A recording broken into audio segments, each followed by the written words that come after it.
You are about to enter the no superstition zone of rational thinking and intellectual curiosity here on the Atheist Forum.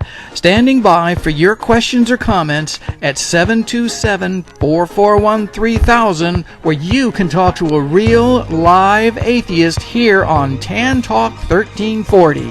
And this is the voice of atheism in Florida. Hello, fans, fan folks, and other followers. We're the Atheists of Florida, and we can be heard all around the world. Welcome to our show, 727-441-3000, for everyone who would like to call in. Tonight we have an oleo of topics, not an oleaginous starting with the big words early. Yes. Well, we want that to give means everyone, oily, folks. We want to give all of the fellow atheists time to look them up. So let me introduce our guest this evening. We'll start with Tracy Thomas on my right, Jim Peterson, Los Lugosi, and myself, Joe Reinhard, all here for Atheists of Florida. And once again, we welcome your call-ins, preferably people who would like to maybe help us out a little by correcting us or showing us the proper path. We're happy to listen to them. Now, we do have a weekly Melania report. We've been following her progress with her anti-bullying campaign. Tonight, the Melania report, we simply want to announce that henceforth it will be known as the Melanie report to avoid any conclusion, and we'll hope to expand on that in time to come.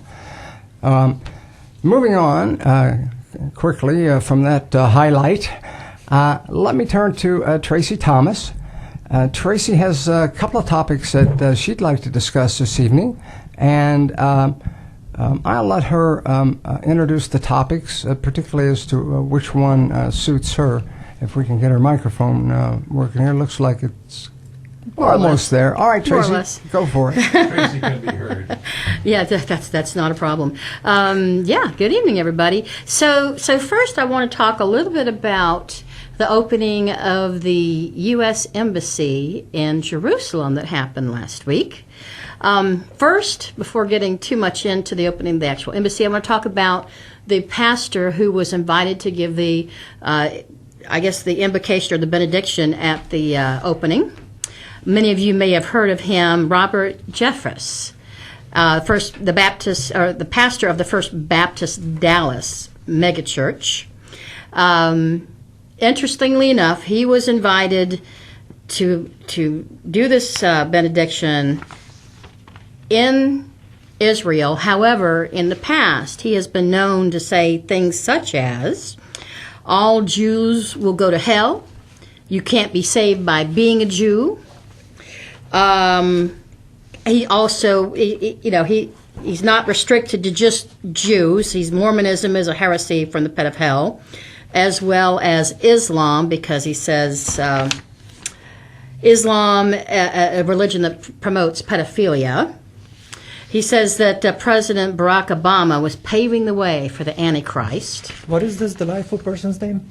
Pardon me? What is the name of this delightful person? Oh, his name is Robert Jeffress. So he's pretty much 3/4 of the way to being an atheist. He already hates all other religions. He's just got one more to go. Okay. Yeah, pretty much. Also, he has a problem with the gay people. They're a perversion, and they engage in the most detectable acts you can imagine, according to Mr. Jeffress. He ended his prayer, if you can imagine this, in Israel, saying, in the spirit of Jesus, our Lord, amen. The Israelis in the crowd traded uncomfortable glances, as you can imagine, but the vast majority of Americans cheered and repeated after him, amen. It's a sad state of affairs, isn't it? He brought it full circle. That's where the guy was crucified. So he brought it back to the original place where he actually was living and died. What's wrong with that? He almost crucified him again. All right. Now, see, if they could sell tickets to that, I bet that they could raise a lot of money. You know, based on the standard, and the reason that we all always hear that, and I agree that after the Holocaust, it's a good idea to have a safe place for the Jewish people to live. But the idea that they're entitled to some plot of real estate because they have a covenant with the Almighty is particularly since that covenant is in a book that they wrote themselves. The idea that you're entitled to someone's property because of your belief in a supreme being, if we carried that out by testing it in other situations, it would be sort of like if I came over to your house and claimed it, thank you, I'm a direct descendant of Abraham, and I just killed everybody, and why limit myself to your house? Why not the state of Illinois? You know, all I need is enough people who will work for the usual wages, rape and plunder, and as long as I think that the spaghetti monster thinks that I have every right in the world, in the universe, to occupy the state of Illinois because it was divinely given to me, who the hell is there that can contradict that? How can you say that's wrong? That's right. The problem with that book is that whoever wrote it was mistaken, because they literally picked the only plot in the Middle East that has no oil under it whatsoever. So either God really hates the Jews because he led them into the one place that has no economic benefit to it in modern society, or whoever wrote the book mistranslated what God wanted them to do. And they actually were supposed to end up somewhere in South Texas. After 40 years, you would have think they could have done better. You know, the whole walk takes, 3 days from coast to coast. It's they only, wandered for yeah, 40 years, and they couldn't find a damn place with oil. It's only a couple hundred miles, that's true. Well, they do have a rather nice beach on Tel Aviv, though. Remember that. My father told me that before, yes. So, much to the chagrin of the Palestinians that happened to be living in that area back in 1948, Israel was reestablished. However, Jerusalem was shared with the Palestinians. The Israelis had West Jerusalem. The Palestinians had East Jerusalem until 1967, when Israel captured Eastern Jerusalem as well from the Palestinians. That has been a bone of contention. Well, they brought it on themselves because of the 7 Days War, etc. Yes. One quick aside here. I remember when they proposed giving the Jews a country of their own after the end of World War II. I believe it was King Faisal said, you know, that's a great idea. Let's give them Germany, which is what they should have done. That's true. They wouldn't have been surrounded by any more hostile neighbors than they are now. Very true. But one of the things that's rather important to remember is that when Israel was founded, it was founded largely by secular people, especially those who had escaped from Germany and from Nazism, but they were interested in a secular state. The state that Israel is now is largely controlled by the right-wing religious element, and that's what's responsible for so many of the troubles that we're seeing now.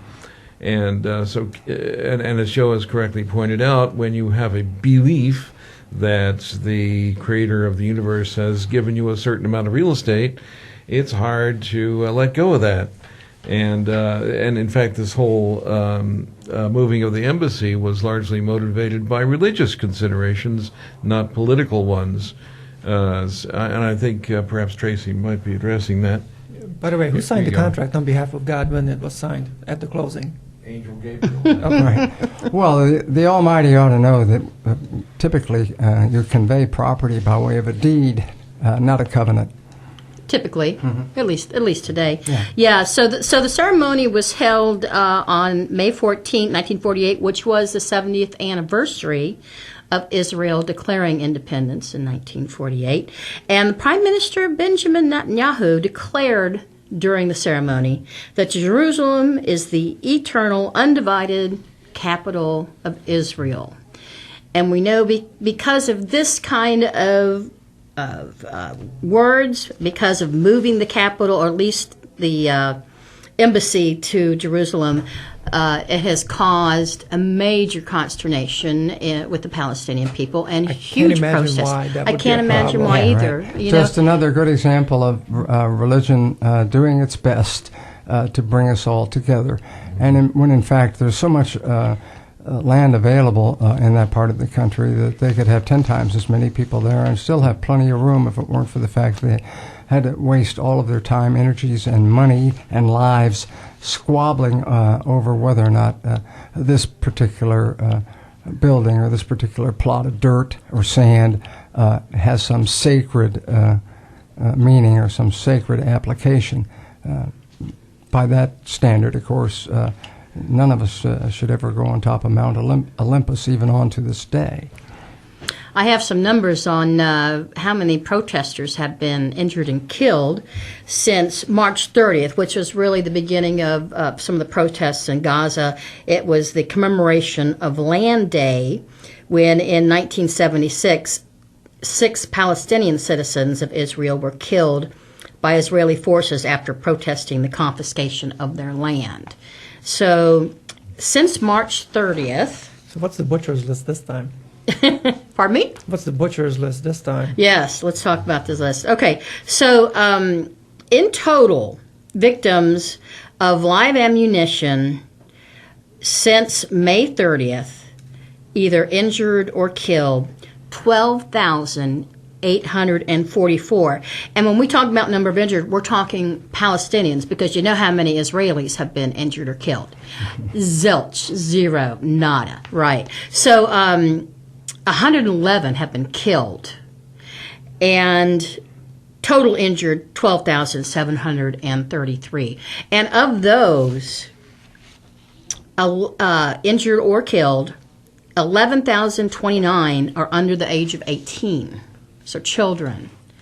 You've even had 228 medics that were injured or killed, and you've got 124 journalists. Wow. Injured or killed. And this is all since March 30th of this year. And this all came about because Mr. Trump moved the embassy from Tel Aviv to Jerusalem. Basically, moved a bullseye from Tel Aviv to Jerusalem. Here, bomb and this. Called it, yeah, exactly. Hey, come blow this up now. Yeah, the UN does not recognize Jerusalem. It still recognizes Tel Aviv, and particularly because of all the problems that it's going to cause.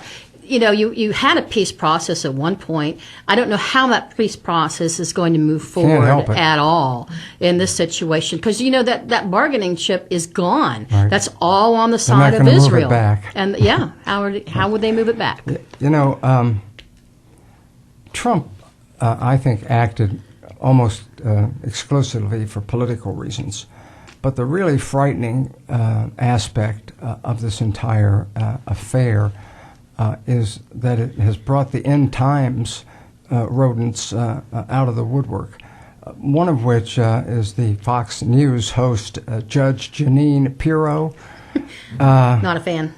Well, yeah, I don't know what she's a judge of, but it can't be anything more critical than a beauty contest. But she said that the President, Trump, had fulfilled biblical prophecy. And what she's alluding to is the fact that in order for the apocalypse to happen, in order for the second coming to occur, certain things have to occur first. One is that the Jews have to return to Israel, and they have to breed have a red cow or calf, and other silly things that have to happen. The red heifer, yes. But, you know, for the death cult, which is really what Christianity is, for those people who are hoping to die just as soon as possible, or to be lifted off into heaven while the rest of us suffer interminably, to them, this is just one more necessary, ineluctable, unresistible step towards Armageddon, which is, of course, a literal, virtual, absolute certainty. And it has been every time it's been predicted that hundreds of thousands. Every time it has not come across. So far, has not come we've true, survived. right? Yeah. Yeah, every time. So no matter what Trump does, no matter what he does outside of his marriage with women and porn stars in particular, no matter what other things he does, he has the evangelicals on his side because of this action. Well, because of that, and another issue that I want to talk to in a moment, and that's having to do with abortion. But it's like he can't lose them no matter what he does. It's insane. So in their view, Trump is basically the fulfillment of God's perfect divine plan that the Almighty put in place. Right, even though he probably doesn't realize it himself. He's just a tool of God. Right. Not unlike... well, you got the first part, right? He's a tool. Yeah. So God's own instrument. Right. And which is really kind of shameful. What kind of God is it that employs such bad tools for such malicious purposes? Well, it is said that Jesus used to walk around town and, heal the sick and keep company with the undesirables and things like that. Maybe Prostitutes, Trump, tax collectors. tax collectors. Maybe Trump is the perfect example for what religion really is, which is a scoundrel. Mm-hmm. It is that. Yeah. I think it's a shame because all of this religious crapola is a diversion from the important and serious work of trying to find a way in which large groups of people can occupy the same land even though they have different religious opinions. And the only thing standing between those people and a much, much happier and peaceful life is religion. That's all that really divides them.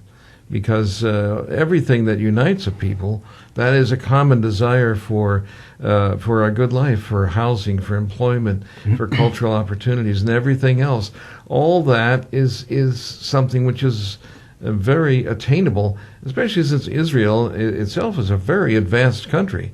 They have some of the world's premier manufacturing facilities and a great research and development projects in their universities and outside. They've been responsible for many of the inventions and innovations that we enjoy today. So there's no reason why it can't be done, except that we've got to overcome the impediments that religion creates. Jim, aren't you overlooking the fact that the very purpose of every religion I've ever heard of is to provide happiness to all of us? As long as you join that religion. I thought it was to kill all the non-believers. Well, they're on their own, I suppose. Oh, okay. And, Yes. We're all out here in the raft together. See, that's the part that I always miss about these religious debates is every single religion proclaims that they're the right religion and everybody else is wrong. So in that sense, most religious people are atheists except for one Except God. for one. That's So right. we just believe that all of it is crap except for 99% of it being we're crap. just a little bit... So they just need to go one step further. They're just and one everything is step fine. behind. That's Yeah, all there is but to it. I think that Tracy has something else important to tell us. But in the meantime, Please. remember that if you call, you can participate in this conversation. You'll need to call 727-441-3000. That's 727-441-3000. Yeah, I want to bring up another subject, as I was saying a moment ago, that causes the evangelicals in this country to stand behind Trump no matter what he does, and that is the issue of abortion. In this case, I want to talk about what was recently passed by the Iowa State Legislature. They have recently passed a law that would prevent women from getting elective abortions once the fetal heartbeat is detected, which can happen as soon as 6 weeks into a pregnancy. Before they even know they're Before pregnant. 6 weeks into a pregnancy, I would say the majority of women do not know they are pregnant yet. They've missed one period, maybe, and they have no idea that they're even pregnant. How in the world could they seek an abortion if they don't even know they're pregnant? That's just insane. And not Why only do you that, think they wrote that law? absolutely. Well, and not only that, the heartbeat doesn't really say a lot about a fetus. It doesn't indicate when a fetus can feel pain or, has grown any kind of brain or thing. It's just a small little heartbeat. A fetus doesn't even look like a baby at that point. It's certainly not even close to being viable. So I don't know why the heartbeat is selected, other than they know that that's very, very early in the pregnancy, and they're trying to prevent, of course, more abortions. It's a very sad state of affairs. They passed a law in 2017 prohibiting abortions after 20 weeks of pregnancy. I know our House of Representatives has passed similar bills recently, but they've not been able to get it through the Senate. They've done it several times, I believe, in the House, but they have not gotten it through the Senate. Thank goodness. So is the Iowa State House of Representatives, are they testing the waters to see how far they can push this? Absolutely. They're expecting this to be challenged in the courts, and there are many agencies that have already said they are definitely going to challenge it in the courts. You know that's going to happen. I think similar laws have lost in other states, but of course the entire structure of the federal courts is changing under Mr. Trump. And a lot of that, of course, is geared towards finding people that will side with the religious right on issues such as abortion dates, and by continuing to chip away at it to the point where, legal or not, it's not going to be available. I mean, there's only one abortion clinic in the whole state of Mississippi. I think there are only 2 or 3 in the whole state of Texas. Saw an interesting statistic. In Texas, they quoted this one lawmaker that, of course, we have these abortion restrictions to protect the health of the women. And sure, that's what it's for. Yeah, and they pointed out that based on the problems that generally result from an abortion, that it was much more dangerous for them to drive 200 miles to New Mexico to get an abortion or to even have a checkup or counseling than it was to carry the child to term. And it's certainly more dangerous to carry the child to term than to have an abortion so, as well. Like so many other things, what they say is the exact reverse of what they want and what they do. Again, the word for that is hypocrisy. Well, Can you say hypocrisy? Yeah, yes, I can. Hypocrisy. How did I do? Wasn't it the state of Texas that passed that asinine law that abortion providers like Planned Parenthood had to meet certain guidelines that were only applicable to hospitals that provided the largest... Yes, with the hallways. Several states have had variations on this theme. You're expecting somebody to build a hospital-shaped, facility, clinic basically, that's supposed to be, just a basic walk-in clinic. And so they're hoping to phase it all out of the system. So if I could...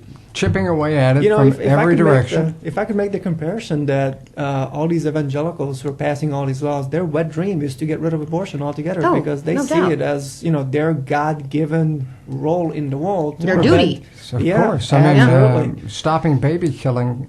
Please name 1 or 2 things that's more important than stopping someone from murdering a baby. Sure. So then is the next logical step for them is to start providing monetary funds for the kids who are born who are not cared for and making sure that they don't go to war and get shot as an 18-year-old? Well, it's immoral to provide assistance to otherwise healthy, able-bodied people, and they need to stand up of their own accord. Right. Well, of course, you have to keep in mind that this entire discussion, all these objections, everything that is advanced by the religious right as being supposedly having a purpose of protecting women's health, is not about women's health at all. It's nothing to do with it. It has everything to do with projecting their religious beliefs into the broad public sector, into our secular lives, from which they have no business being.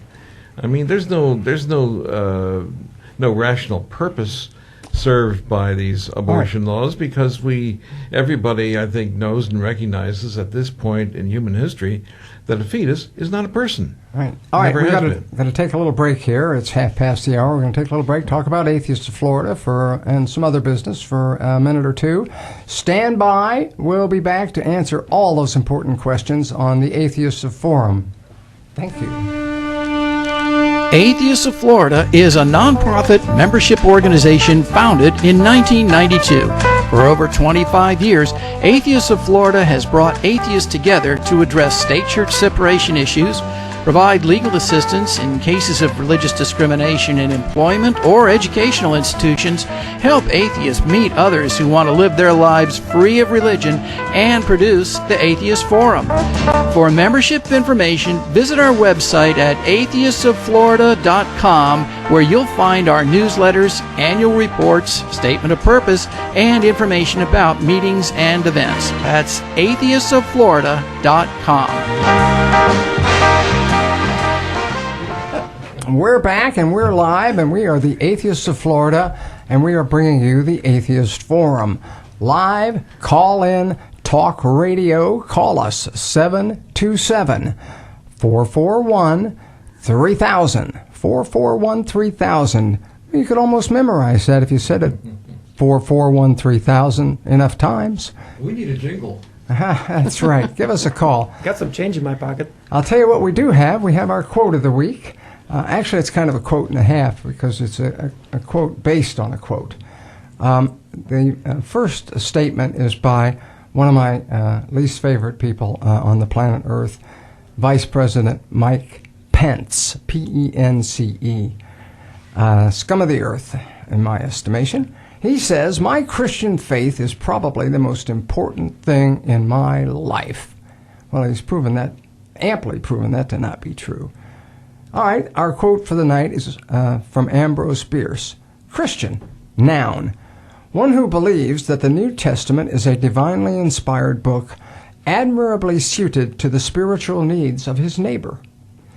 One who follows the teachings of Christ insofar as they are not inconsistent with a life of sin.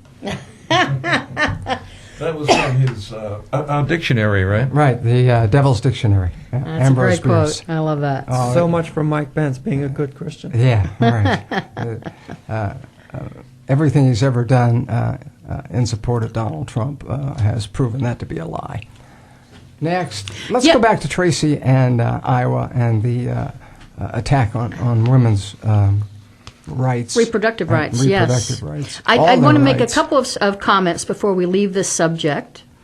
And the first is that Iowa is second only to Arkansas in having the fewest number of OBGYNs in the state, which, when you talk about women's health, it plays a significant factor.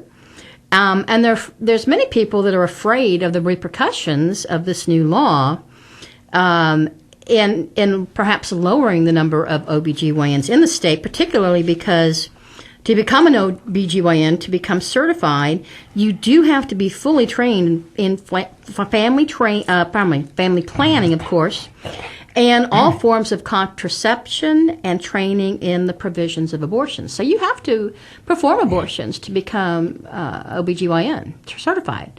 And it's going to be very difficult if indeed this law stays in effect in Iowa for more OBGYNs to become certified in that state.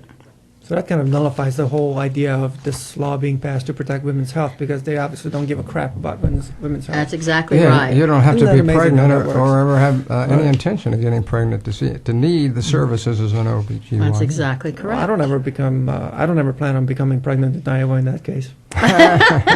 Very smart on your part. Yeah. Yes, very smart. Goodbye without you. I wanted to also mention this. All the states and all of the people that are working so hard to limit abortion in this country, where, as it turns out, when there's a study done as to where the abortion rates are and where they're falling, they fall in the countries that are less restrictive as far as having abortion, but provide contraceptives and contraceptive training. So in the countries where abortion is very restrictive, the abortion rates are not falling or not falling as fast, and the number of unsafe abortions, it just skyrockets. And Roe v. Wade was decided back in the 70s here in this country, where women could choose to have elective abortions. That's a generation ago, and women and many people in this country, there's a whole generation of people out there that don't remember the abortion wards that were in every hospital, that were treating women who were dying essentially from botched abortions, and many women did die from botched abortions. People forget all about that. So when they talk about women's health, It's a load of baloney. It's just not true whatsoever, because women die from botched abortions. They don't die from legal abortions. Well, actually, going back to Mike Pence, he actually would not have a problem with that. Because as far as he's concerned, the next step is to outlaw sex. And he's fine with that, because what are the odds that a wooden doll could have sex? Speaking of Mike Pence. Well, he's probably very much for the punishment of women who have abortions. And what is the best punishment? I think that's the question I have for abortion supporters, and that is, if your daughter were to have an abortion, how many years do you think she should spend in prison? Mm-hmm. And generally, they don't think their children should have to do that. Oh, they'd never have an abortion. Oh, yeah. Oh, they'd never have sex. Oh, they'd never hold a liquor store or whatever. Let's toss the coin over here to Jim Peterson. Well, I just wanted to comment on this, what we've been talking about here, because I recently watched a BBC program, and they have a regular coverage of Africa and what's happening in Africa. And what's happening there is catastrophic on this issue, because Trump has rescinded all the aid programs which flowed to Africa and helped principally African women deal with some of the important issues, especially health-related issues that they have, as well as infant malnutrition and starvation and other things. But by withholding abortion, by withholding contraception, they are in fact encouraging the spread of AIDS, because women now have no protection. Sexual conduct in Africa, in certain places, is different from what it is here, a little bit different. But without that protection, it's going to mean that thousands, tens of thousands, maybe even hundreds of thousands of people, including children, are going to die. And this is all at the hands of our government, which, as an instrument of its ultra-right, religiously influenced policy, is committing what amounts to a great catastrophe.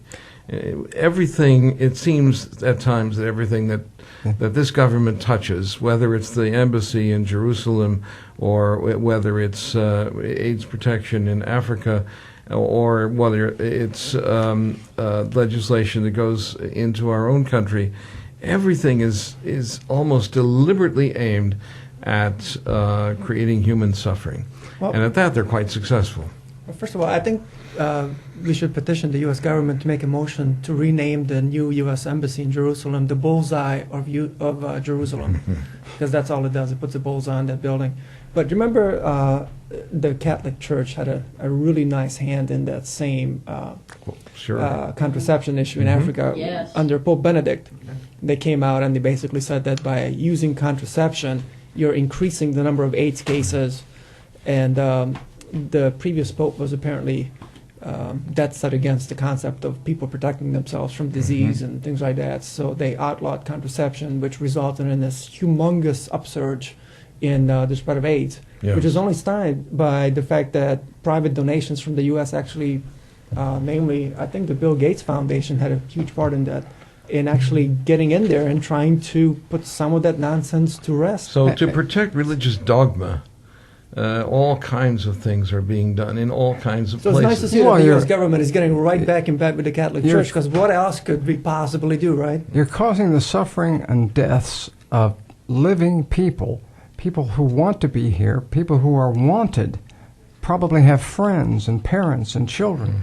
You're sacrificing their lives and their welfare for people who don't exist, for people who haven't been born yet. Why in the world would you sacrifice the known in order to protect the unknown? Or I don't know if I'm Or the uncreated. phrasing that. Non-existent. Yeah. You know that sharply enough. Does but it possibly have something to do with control? That's what it's all about. Just When a you little ask why bit. religions have a particular kind of a point of view or a political force, it's because they want to control other people. This gives them power, a sense of power and purpose. One way to do that is to control the state, perhaps, as well. Perhaps so, yes. Which is why one of our main issues that we deal with daily and on our show on a weekly basis is separation of church and state. Because everything that we talk about is related to this issue, and to the extent to which that we can defend the integrity of humanity against the incursion of religious idiocy. There's really It's no other way to the- say it's that. the That's pretty much encourage- to the point. There's no gray area there. Yes. What do you, Yes. Jim? You It's- have it's something the to say on yeah, a little more not to add the, to church-state separation? Well, I do, oddly enough. Funny you should ask about that. Do it as oddly as you like.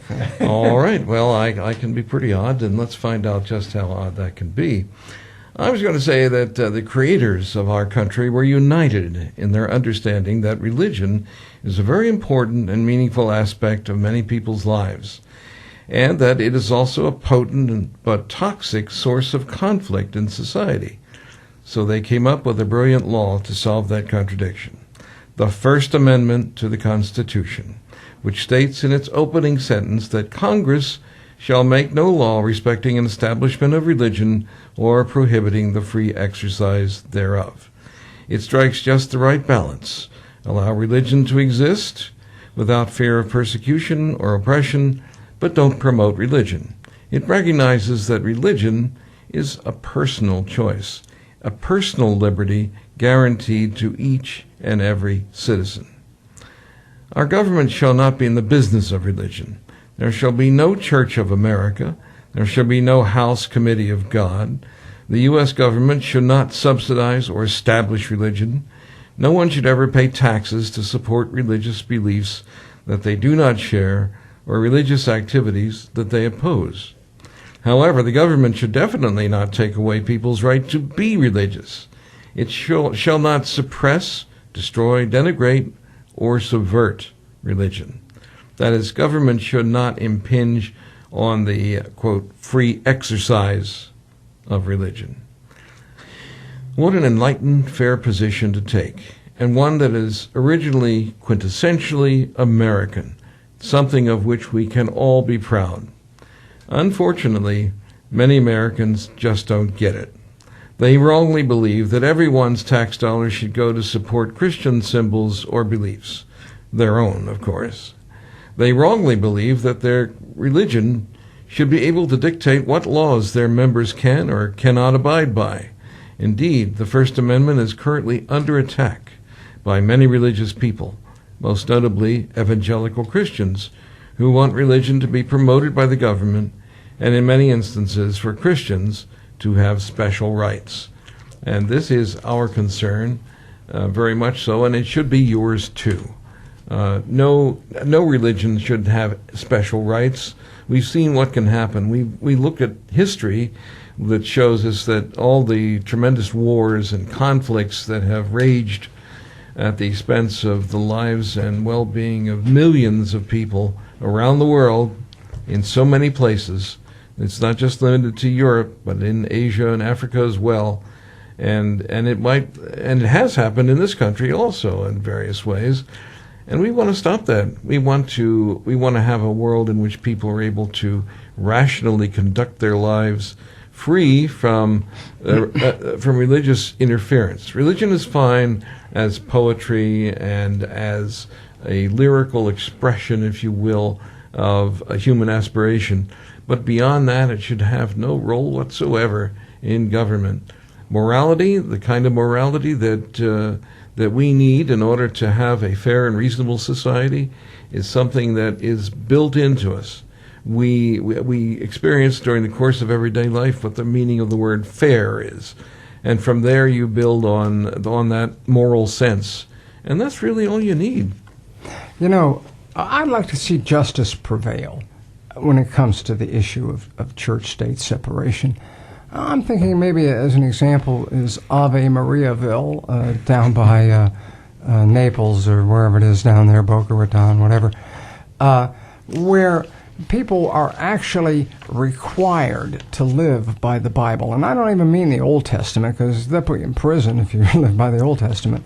No, I mean actually required to live by the New Testament, where you're required to love your neighbor, and anything that he may ask of you, just give it to him, and don't ever ask for its return. And if he asks for your cloak, give him your trousers and your money too, and make sure that you take everything that you have and give it to the poor, and hate your mother, and don't do anything except follow Jesus around. It wouldn't be very long before you wouldn't be living in Ave Maria, Bill. You'd be in an insane asylum. Do you really think that it's a good idea to put Bibleville in Boca Raton? I'm sorry, I didn't understand that. Do you think that it's a good idea to put that proposed town in Boca Raton? It's already there. It's already there. Yeah, Ave Maria. It's called. Ave Maria. That's the name of was the already The there, guy who right? founded Okay. Domino's Pizza sold Domino's, and he built this town, and he tried to pass laws or ordinances where the pharmacies wouldn't be able to supply contraceptives, or you wouldn't be able to. You had to require to pray in schools. So let's and things just put a of that wall nature. around the city and see what happens for Yeah, the next well- 20, 30 years. Well, the ACLU was on their case and pointed out that most of these things were unconstitutional. But again, I think the justice, they always say, be careful what you wish for, you'll surely get it. You know, that And, Constitution and always they gets in the deserve way. this. That pesky Constitution always gets in the way of some fundamentalist idiot Yeah. trying to, blow up the wall. Yeah, I It's know. amazing how that single document is preventing, God from coming back and ruling over the earth as we know it. I agree, and it's just an example of how much the founders and the non-Christians hate God. It's a perfect example. on that note, I'm going to stop using the words "Jesus is coming" because it's eliciting some weird thoughts in my head. So I'm not going to say that anymore. All right, don't ever say that again. Yeah. Jim, while we're on the subject of Ave Maria, Bill, did you have any? I know that's a subject that's of some interest in passing to you. Did you have anything you wanted to add about Just in passing. Well, the fact that it exists right here in our state, in Florida, and was the object of a special law that was passed and promoted by former Governor Bush. And the gentleman's name in question who started Ave Maria City, or actually it's centered around Ave Maria University in the first place. And they've actually built not only the university, but a law school, and they have a cathedral there, all with the same name, of course. Excuse me, I'm sorry to interrupt. Is that law school where they teach the church how to move pedophile priests around from diocese to I'm not diocese? sure if that's taught, actually. Yeah, Is right. that just I kind think of it's kind of understood? implied. It's- that yeah. you That's don't just have to- understood as It's a reflex. Catholic It's one of It's the- just a long-term practice. exercise. I don't Okay. Well, let's not. I get wasn't too sure if far somebody out gets of pulled it. aside in law school and says, okay, Yeah. now here's what you do. If somebody comes in, you move this guy from here, from this diocese to that one. So that's just kind of like a secret handshake type of thing. Well, this right? is something that has in fact occurred. How it occurred and whether or not it was. I'm not privy to that. Yeah, no, I'm not either, so I'm reluctant to say too much about it, but it certainly can be said that in respect of Ave Maria, Florida, that the founder, Tom Monahan, who was a former owner of the Detroit Tigers, I assume that's a baseball team, isn't it? Yeah. I don't know. Right. But who also, and more importantly, owned Domino's Pizza. Yeah, well, he sold out on the pizza and on the team, and he got something like $1 billion for it when he retired. So he decided that he would live out his Roman Catholic faith, and that he would build this town that would be governed exclusively by the doctrines of the Roman Catholic Church. Which, if everyone there is Catholic and that's what they want to do amongst themselves, they could do that. But they can't make church doctrine a law that would substitute for the law of the city, county, and state within which it exists, or country, I should say, because our country does have that First Amendment that I alluded to earlier. They're not sovereign. They are not sovereign, and they're doing the kinds of things that a sovereign, perhaps a king or maybe a lord of the manor or a baron or somebody might want to do. Oh, now I remember that But, town. Yeah, they got this beautiful little vista. It's called Burn the Witch. Well, Yeah, it's right in the center of town. They got bleachers and everything, Is that- popcorn machine set Is up. that right? Yes. next to the popcorn machine. You're right next to the little lake where you Right. either float or sink, and depending on what happens, They you're use the either- witch to toast the popcorn. Absolutely. I see. It's very utilitarian. Yes, yes, a very efficient method. Yeah. I should Domino's think. popcorn. Good Please. Lord. Now I have to point out that Domino's was in fact sold to new owners. So Before if you before the indulge witches in burning Domino's, began? Okay. yeah, it may be okay now. So. Okay. Let's not even bring up the Inquisition, right? Isn't it a Mel Brooks Because you movie? never know. That's a Mel Brooks film, right? Right. History of the World Part 1. Oh, yeah, of Oh, course. yeah. Okay. No, well, Yeah, he couldn't have possibly gotten that from an actual event in history, right? Well, actually, it was very popularized by the comedy troupe Monty Python. Monty Python. That's right, and they had No an one expects the Inquisition. That's right. It just happens. Yeah. Bring, Just me, happened. bring me the cruel Pop pillow. right in there. Bring me the cruel pillow. I like that. Torquemada used to like to burn his subjects using green wood because they would burn more slowly and have more time to recant, so they might make it into heaven at the last minute. That was a very generous thing for them. I'm to do. only doing this for Trying your to- welfare. That's right. That's right. Religion In is a fact, great thing in moderation. So much welfare has been achieved that it's almost too much. Let me take care of a little bit of business here and remind everyone that you can see our broadcast, hear them, and see them on our website, atheistofflorida.com or .org, either one, but atheistofflorida.com. Also, you can go to YouTube and look for Atheist of Florida, and there you will find all the previous broadcasts brought to you in living color and very animated people as well, unlike myself. But at any rate, so be sure and check those functions out, and I'm sure you'll be rewarded. Or maybe you'll be damned. I'm not sure, but whatever. Take a look. It's good for you. Bill's We'd be character. rewarded if you would click on the little PayPal button and make a large donation to Atheists of Florida. You know, we really do need the money. We're all going to Las Vegas. Oh, never mind. And as you're very fond of saying, Joe, I'm only in it for the money. We're only in it for the That's money. right. That's absolutely true. That's And, right. and we need more money. We want to sue people. And one thing that I also would like to, I'm sorry, Jim, I don't mean to interrupt you, but I will anyway, like a preacher. One thing that I also wanted to add to that is Facebook. There are about 1,200 members on Facebook who are actively reading the Facebook page, the Atheists of Florida. There are about 500 plus registered members. So if you'd like to add to the conversation, please go to Facebook. Right. You can start a topic, add to the topics that are posted there. It's very difficult sometimes for people to Good come point. out and declare their atheism, or basically to come out and say, you know what, this whole religion thing is just BS. I cannot wrap my mind around it. I like to say poppycock.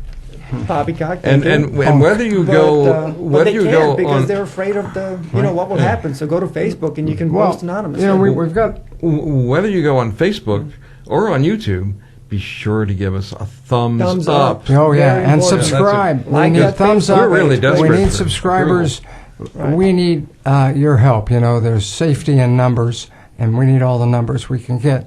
We've only got about 5-6 minutes worth of numbers left in the show here, and so let's take a little time and talk to Las about. I'm going to yield a minute to you because I think you had something to say earlier. No, okay, all right. I was We're going misreading to talk it. then about science and government and religion and the warfare betwixt them or amongst them.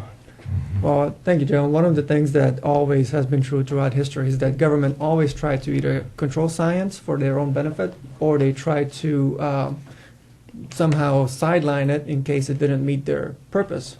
And up until the election of this particular administration, science has had a rather illustrious standing in this country. People usually believe, or generally believe, that science was a good thing. You know, it brought modern medicine, it brought MRIs, the modern hospitals. When somebody was sick, they didn't take them to the preacher to do an exorcism. They actually took them to the hospital, and the person usually got better. without the prayer part, even though people prayed like, oh, we prayed and Uncle Joe got better and everything is fine. So with Nothing to do with the doctor nothing to do with the whatsoever. doctor whatsoever, Yeah. absolutely. But ever since November of 2016, there is a renewed war on science in this country, and it's coming from the government that's supposed to be protecting that science. The government is supposed to be out there saying, you know what, we're going to keep science at the forefront of this country because it's what drives 50% of our GDP comes directly from a scientific endeavor of one way or another. And for the government to actively campaign against that, specifically the EPA. But not only that, it improves our lives It improves in our so lives many different tremendously. ways. Absolutely. And just because we don't understand something today that science is trying to do doesn't mean that later on it's not going to be useful. It doesn't mean it's unknowable, It's unknowable. in the future. One of the things that that science has discovered over the past 10, 15 years is that under the surface of the ocean, there are waves under the ocean. This was not something that was known to the general public. Sailors knew it because it was referred to as dead water. If you were in a ship and your ship was going at full steam, all of a sudden it stopped. It's because there's the wave underneath it. They didn't know what that was, but they knew the ship wasn't going anywhere. And the only way they found out what this was is they actually put a satellite into space, and the satellite picked up the underwater waves. So now they know how to study it. But in order to see that, they had to go into space. So there are two things going on. Science in the United States has been a crucible of new thinking, innovation, invention, a generator of prosperity in very important ways. And many of the practitioners of that science have been immigrants, Right. people who came from other countries to study in our great universities, and who became, if you look at the people who won Nobel Prizes from the United States, they're actually from other places. From other countries. And so the current campaign of the government to not only limit science and the funding of science, especially, of course, technological advancements and advancements, right. And the funding research of technology and research, right. and development is what I had in mind, but also to limit the ostensible practitioners by the number of immigrants who can stay in the country, who come to this country as students, go through the university, get their degree, get their advanced courses and their postdoctoral education, but then are made to leave before they can come up with a great invention that will make us billions of dollars. Well, and what that is actually doing is that it's taking money out of the system and it's throwing it directly out the window. Because you're taking those PhD candidates and you're putting them outside of the United States. They're going back to India, they're going back to China, and they're going back to their native countries. And Yes, I understand. so it is a pet peeve of mine that the government is waging this war on science in the name of religion. It's mostly done in the name of religion. And it damages us from multiple angles for no apparent reason, again, other than superstition is at the base of it. I'm going to have to bring everything to a close here. I want to thank everyone for coming this evening and for listening. And I hope you'll join us again next week for another edition of the Atheist Forum. I'm Joe Reinhard, along with Tracy Thomas, Jim Peterson, Lugosi. I'm waving at the camera, even though this is radio. I just want to remind you have been listening to that the Atheist Forum. if the story seems a little too implausible to be true, don't believe it just because somebody wrote it down. Make them prove it. On our website, talk.aof.ngo. Join us again next Sunday for another edition of the Atheist Forum here on Tan Talk 1340.